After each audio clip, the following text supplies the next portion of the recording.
Hello friends, a very warm welcome to Ansarkari. I am Vikas Bhardwaj. Continuing our understanding of different very key and foundational concepts, which can only help you to be more clearer and smarter in your preparation, and at the end of the day, creating the success mosaic in the UPSC CSE examination.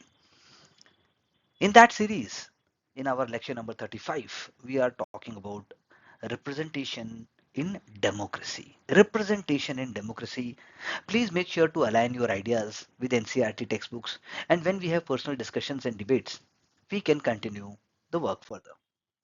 So, representation in democracy is linked with the idea that both democracy and representation, they are closely intertwined because representatives are chosen by the people, and because they are being chosen by the people, that is why democracy comes into the picture. But why representation? Because it ensures that citizens needs and opinions, needs, very important, need and opinion, different things, okay, they are expressed in legislative and executive debates.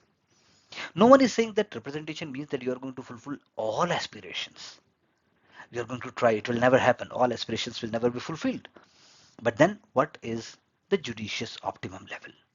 So in the large countries like India, direct participation in every decision making is impossible. So representatives act on behalf of the people. So already there is give and take. So representation in democracy is linked with the idea of efficiency, and the efficiency depends upon electoral process. What is the institution? What is the process we have chosen? And voter involvement. How much is the voter involvement, how much is the passion, how much they are doing their duty, accountability, and finally the openness. All these factors are very important when we speak about representation in democracy. For example, in India's Lok Sabha, member of parliaments represent constituencies across diverse regions. They are ensuring voices from Kashmir to Kanyakumari, they are being spoken and heard in the parliament.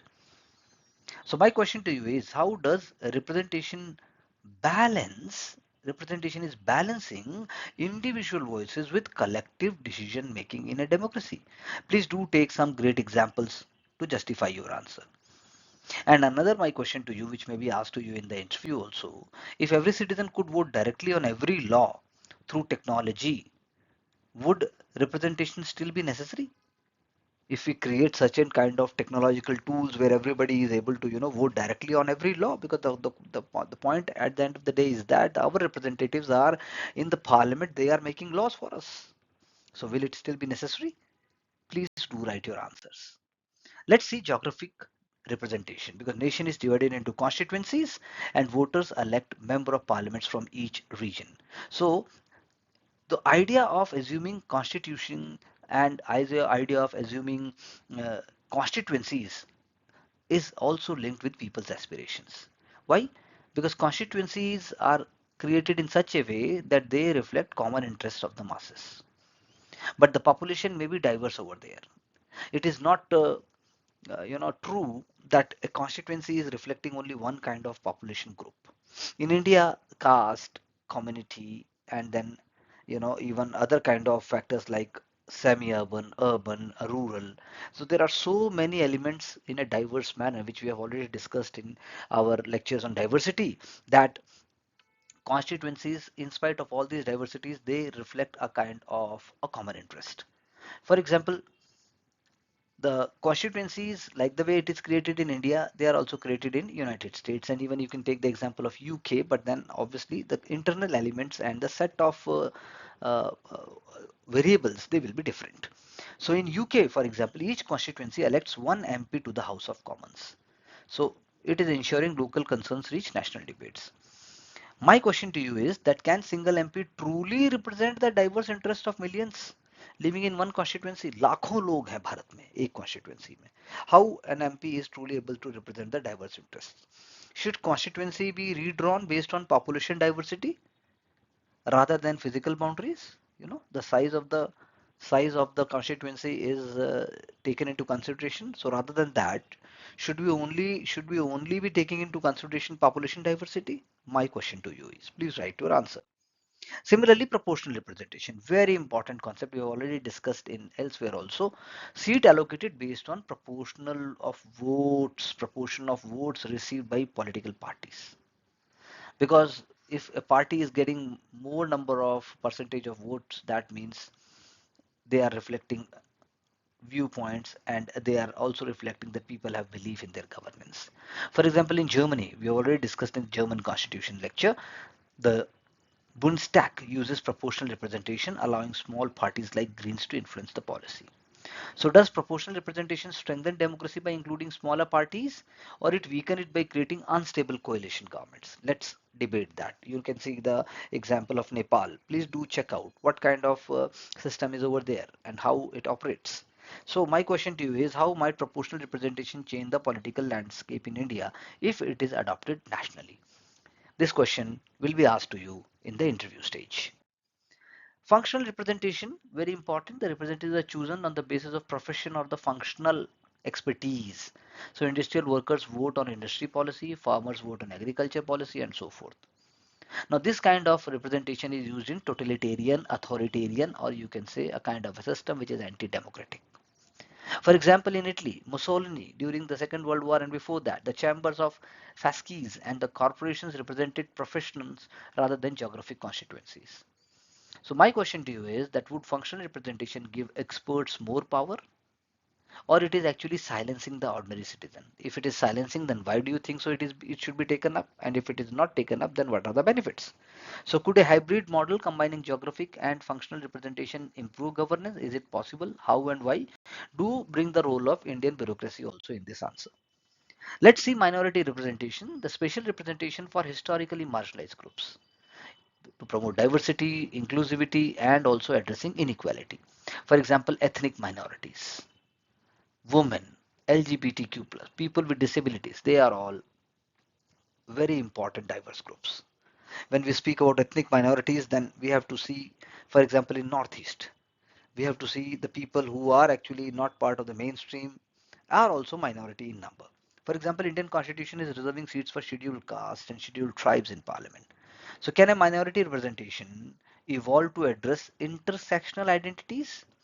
Here intersectional is a very important concept you have to understand. So there might be the case of women, the woman being already marginalized, but the woman belonging to minority, belonging to marginalized community. So it becomes intersectional identity. It becomes a kind of a double effort. So does reserving seats for to empower minorities, it really makes a sense, or do you think it is actually a kind of a tokenism, kind of a symbolism, kind of a appeasement? Please do write your answer. Gender representation also is very important because it ensures equitable participation of all genders in politics, media, education, and workforce. It must also address pay gap, gender-based violence, very important, very crucial, and also prejudices, as we have discussed in our other interactions. So many nations, they adopt quotas for women in elected bodies. In India also we are moving in that direction. Rwanda has one of the highest female parliamentary representation in the world with over 60% women MPs. So do you think mandatory gender quotas improve democracy or they undermine meritocracy? What do you think so? So are gender quotas a temporary corrective measure or a permanent necessity in modern democracies? What do you think so? When I ask you a question, the goal is to make you provoke, goal is to make you think, and then in a time bound manner write your answer and submit so that we can discuss it. Representation of interest groups is also very important, like labor unions, business associations, environmental organizations, so that these diverse groups, they actually put forth some key ideas which are very important for governance. So representation of interest groups ensures diverse voices are heard in policy making. For example, in the United States, if we take example, powerful lobbying of the groups like NRA or the Sierra Club, they influence legislation on gun culture, on environment, like you can see the present US president's policies. He's not going to think about WHO, not going to think about the role of the United Nations, not going to think about the role of environment and even climate change. So my question to you is that should interest groups have formal seats in legislatures or only influence through lobbying? This is to raise your curiosity so that you can write the answer. How can democracies prevent interest group representation from turning an undue influence or corruption? Very important. You can write a short essay on this. So virtual representation is very important. Representatives acting on behalf of people who did not directly elected them. It is an idea which originated in the 18th century British colonial rule or American colonies, when they went on to say that there must be, our representation because we are paying the taxes. So it is seen as undemocratic, but based on the idea that representatives serve the entire nation. Representatives are actually the thinking about the well-being of the people. So British Parliament claimed to represent American colonists without their direct vote, and therefore slogan was there, as I told you, no taxation without representation. We are not going to pay any taxes if you're not going to give us the right to represent ourselves. So virtual representation can ever be democratic if people don't choose their representatives. Think calmly. Try to write your answer. It may be not coming perfect in one go, but nothing comes perfect in one go. It takes ages. That is why try to understand that how India must move forward. So how does the historical example of no taxation without representation continue to resonate in modern debates about governance? With these ideas, we finish this lecture. Try to write your answers carefully. Do like, share, subscribe, and join our courses so as to get success. Thank you very much.